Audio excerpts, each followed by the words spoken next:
Hello my friends, luckily for today there are just some minor changes near to the Bakhmut area. The enemy bogged down a little and their assault slowed down significantly. Actually, weather plays a great role nowadays in that area because it turned to the warm temperature very rapidly. And I just want to show you the timeline. So it was yesterday and it is today, so just a light advancement over here, far away from the Bakhmut city itself. And sometimes you ask me why Ukraine doesn't perform any kind of the counterattack in that area. Well, in any of the counterattacks we would lose lots of the soldiers, and I think that Ukrainian command has the plan for the counterattack, but not on Bakhmut because they are capable forces as Wagner's. So yes, we are able to secure the Bakhmut city and also we are able to counterattack and throw Wagner's away from the city suburbs, but that would cost a lot for Ukrainian army. And from what I understood, the Ukrainian command is planning the massive counterattack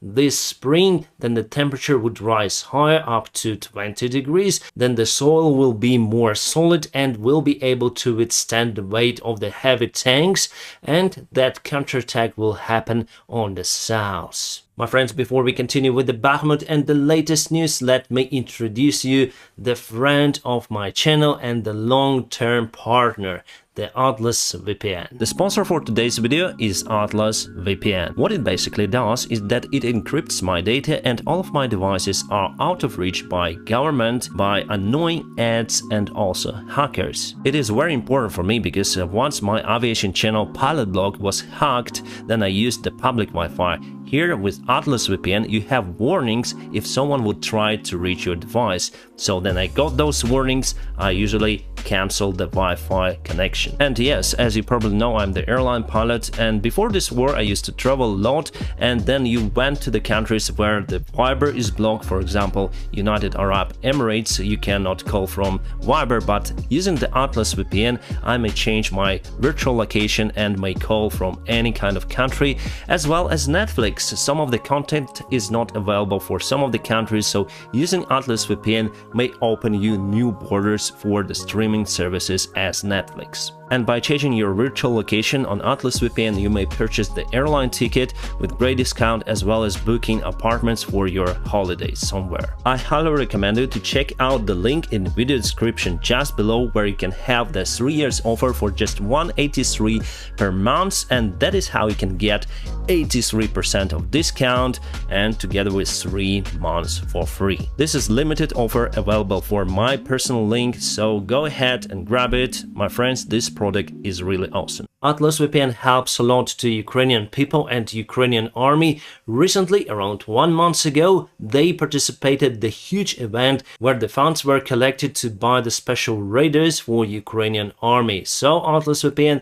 thank you so much for your kind support and also for sponsoring this video. Let's zoom to the city itself, and unfortunately I don't see the perspective for this right hand side from the river. The river is named Bakhmutka. That's why the city has the name Bakhmut, but Russians call it Artemovsk. As for today's information, I understood that one more Ukrainian unit left the city. It is the infantry unit and also partially air surveillance. Basically, we have the air surveillance in any infantry brigade, but this unit was equipped more than usual. And I think that it's the right thing to do because Russia continued to use their artillery systems to bomb our positions in Bakhmut. They all well known because they're usually in the buildings, but now they may concentrate the forces near to the city, avoiding the possible encirclement of the large Ukrainian forces. And yes, it could be that the Ukrainian army little by little is leaving the Bakhmut city. That is what we see in the Institute of the War Researchers report. They say and they admit that Ukraine possibly got the decision to withdraw from the Bakhmut city. As you see, with the new artillery supplies for the Wagner soldiers, they're still capable to take vast parts of the land, but still if you compare it with the rest of Ukraine, we have many of the cities as Bakhmuts all across our country, but still they don't have enough resources to capture the Donbas. And Bakhmut continued to resist since the early autumn times, and believe me, Wagner's lost more than 10,000 soldiers there for sure. However, it looks like they finally might take the city under their control. It's a very hard situation, as you can see, for the city. It's partially encircled, but still we have the supply lines and it's great. And as you understood already, the massive Russian attack that was advertised before for the winter campaign never happened. Actually, they tried in February in Soledar, but were totally demolished and continue their small tries. So recently, near to Avdiivka, they sent 5 tanks and 10 armored vehicles for the assault. They wanted to use the bad weather conditions, but our drones were still able to fly and they corrected the artillery fire. So you can see the column of Russians, they cover up by the woods over here. And sorry my friends, I cannot show you the full video on YouTube. For that, please check out the Telegram channel. For example, here again the minefield, and the artillery did the fantastic job. And totally they lost 3 of the tanks, 5 armored vehicles, and 6 soldiers were imprisoned.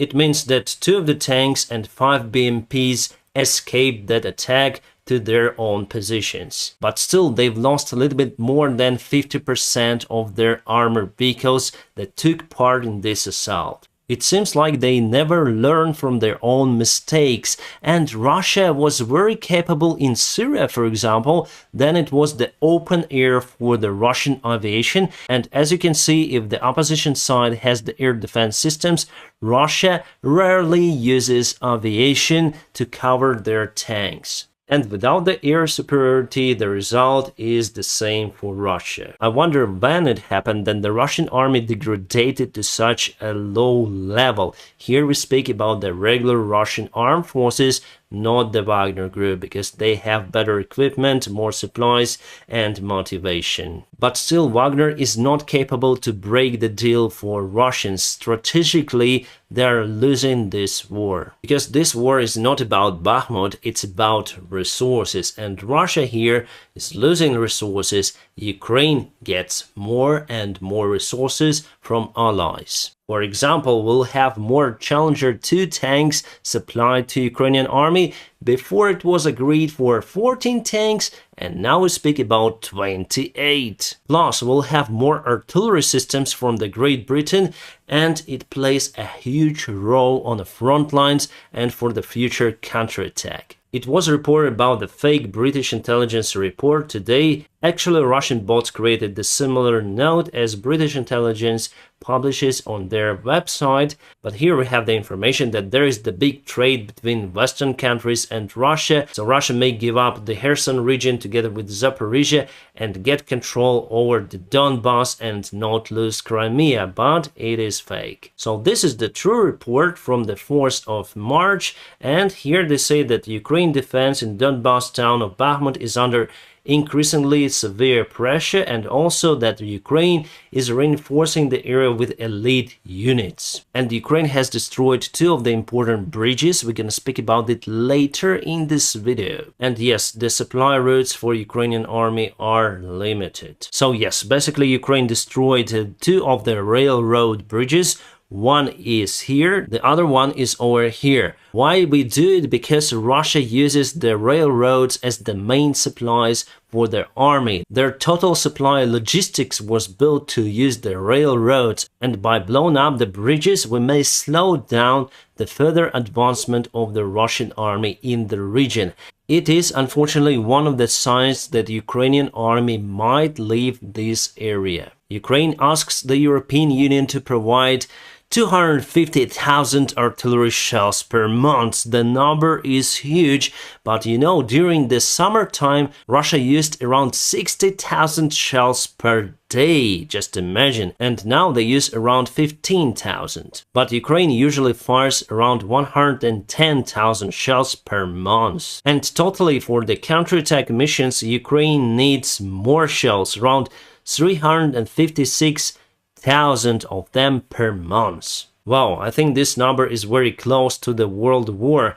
My friends, you see that artillery plays a great role during the modern-day wars. The German military concern Rheinmetall has announced that they are willing to build the factory in Ukraine. They say that they may assemble the Panther tanks in Ukraine, and the ex-Russian President Medvedev already said that it could be a nice target for Russia, but with the air defense that now we have, it's a big doubt. The new military facility could cost around $200 million and able to produce around 400 tanks per year. Potentially, it's the great perspective for Ukraine because Germans may send the spare parts that will be assembled in Ukraine, and we may call this tank not the Panther but Cossack, wherever, and say that it's the Ukrainian-made tank. So officially and legally, German here is quite neutral. Pretty much the same stuff that Russia does with Shahid drones. They assemble them in Moscow and call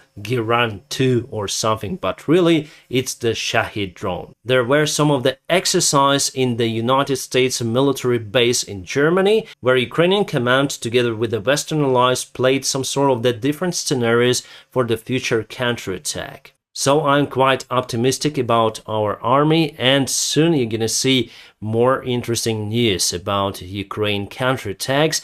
I hope in April. Russian Gazprom officials say that they're not going to repair the Nord Stream 2 and Nord Stream 1 that were damaged because of the sabotage last autumn. So far, no one knows who performed that sabotage act, but you see, Russia is not going to restore it. It means that it's not profitable for them. And yes, they also could potentially do it. Russia has demolished their beaches in Crimea and built 3.6-kilometer defense line. They're expecting some sort of the landing of Ukrainian forces with assault on Crimea. I honestly don't think that Ukrainian forces may land on Crimea because Russia has superiority, let's say, in the Black Sea. We don't have the ships that are capable to land the huge forces, so maybe they're just wasting their money for their budget and laundering them. The main strategy for Ukraine would be to block Crimea itself, to turn it to the island without any communication and go and take positions from Artemovsk. Oh my god, Russia sent the armored vehicle, if you may call it, MTLB, basically used for towing and other stuff. So in 1945 they put this ship turret on that. It's the 25mm double cannon over there, and it was spotted on the way to Ukraine. Very stupid weapon. I wonder if you need to keep a man inside the turret, and actually it's the great spot for any kind of the weaponry because of the silhouette. It's quite large, I would say. And this is how Marinka looks after the Russian artillery shelling. You can see that they destroyed every building out there and continue to shell the city. It's kind of the small city, but still it's apocalyptic view out there. So I guess it's better to build a new city rather than restore this one, maybe not at this particular place, and turn it to a museum or something. And there was the usual life for Ukrainians, where they spend their childhood, they have their own memories and dreams, but now everything of that is totally ruined together with their property and sometimes people's lives. For me, I still don't understand why there are so many civilians in Bakhmut city, for example. Well, finally, the Ukrainian parliament came out with idea to return extra payments for soldiers. They canceled it around 3 months ago, but now want to return. Well, I might call them stupid because they really are. Why should they cancel it at the first time? And it was also misunderstanding from our soldiers. They fight, but they got their salary cut. Why? At the same time, members of parliament, MPs, got extra salary for them because they work hard. So if you ask our society and our soldiers, in general, they don't like our MPs because they're very corrupt and they take the laws that are not profitable for Ukraine and Ukrainian society. So basically, yes, we don't like that stuff. I hope that we're gonna reform this institute. It should not stay the same during the war and after the war. It is a black hole for Ukrainian budget, and it's the trap for the freedom of society. The Economist says that China is very angry about Russians' actions. Somehow the information about the possible weaponry supplies from China went into the press, and China blames the Russian side for it. Here, China plays with fire because they have declined in their economy, and the biggest consumers of their products are in the European Union and United States. If China goes under sanctions, their economy will downgrade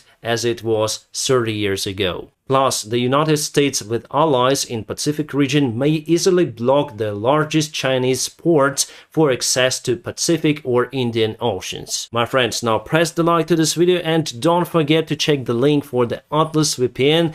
They have a very big deal that expires very soon, and you still have the opportunity to grab the Atlas VPN Premium for just $183 per month for this limited offer. So hurry up and join the club. My friends, I wish you all a peaceful sky wherever you are, and have a great time.